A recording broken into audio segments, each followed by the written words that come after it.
Hey,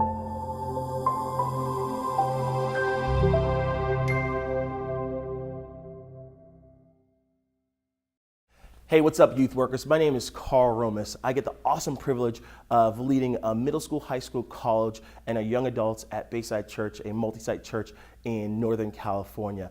And in my 16 years of youth ministry, one of the things I get all the time as I'm talking to youth pastors, as I'm talking to volunteers is Carl, how do you help set the environment for a successful night of youth ministry? So this doesn't matter if you're meeting on a Wednesday night, Tuesday night, Sunday night, or Sunday morning, but I always tell folks is you got two options.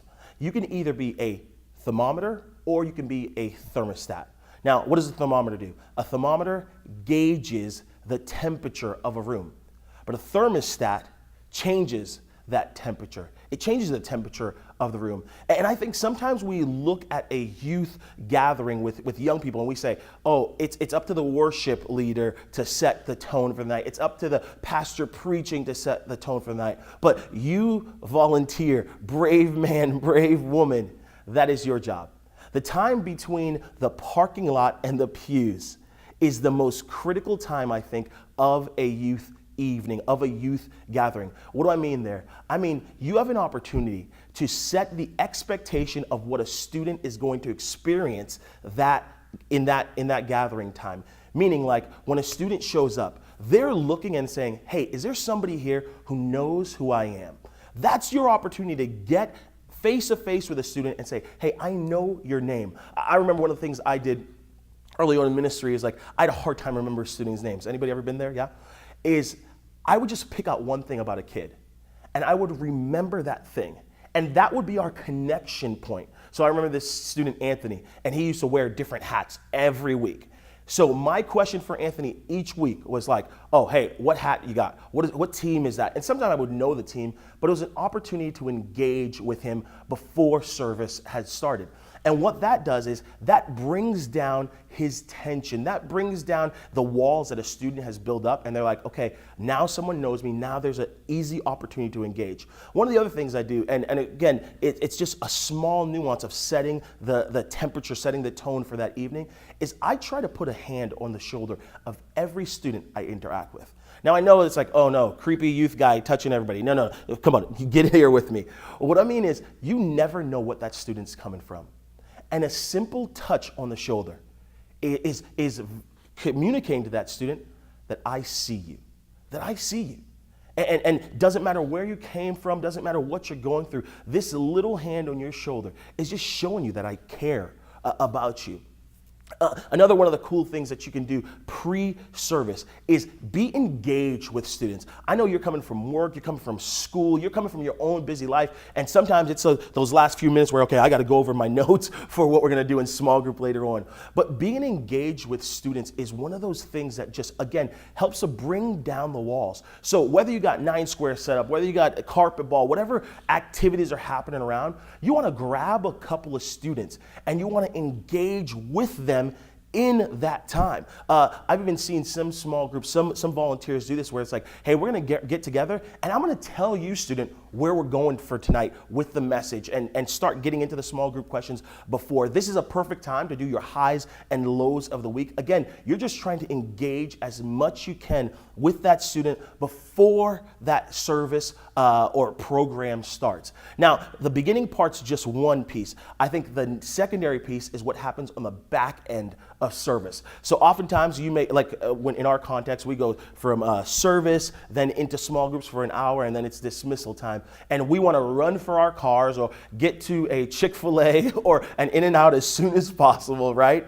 But it's taking those last few minutes, again, to re-engage with students. What you're telling them by spending a couple minutes post-service, post-program with them is, hey, again, I see you. You're important to me.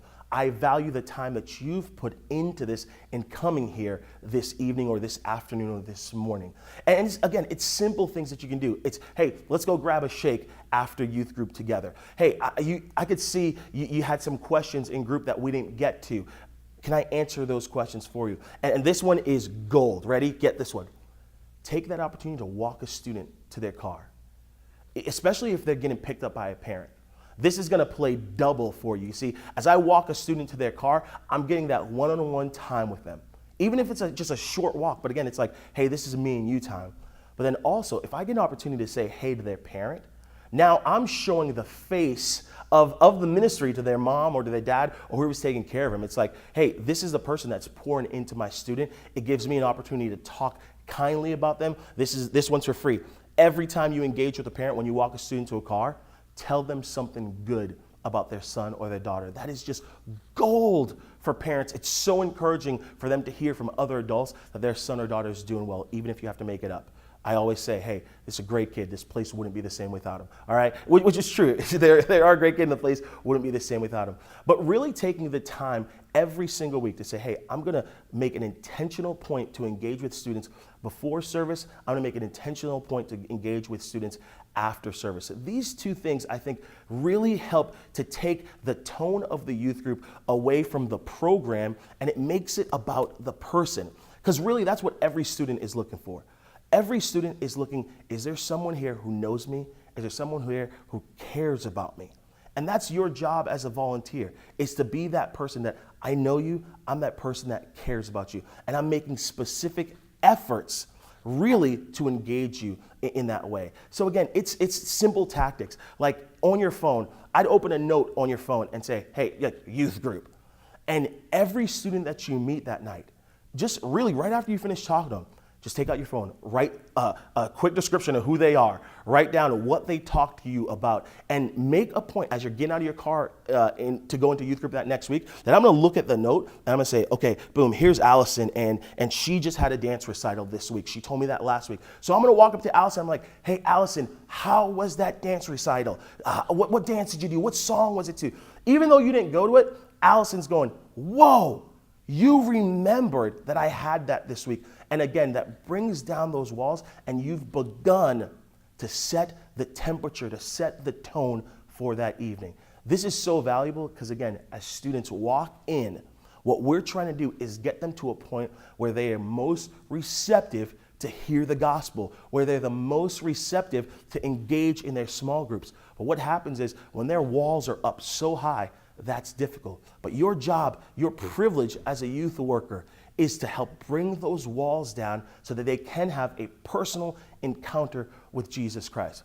Well, I hope these tips worked out great for you. I think, remember, every week, do I want to be a thermostat or do I want to be a thermometer? Go ahead and set the temperature for your group this week.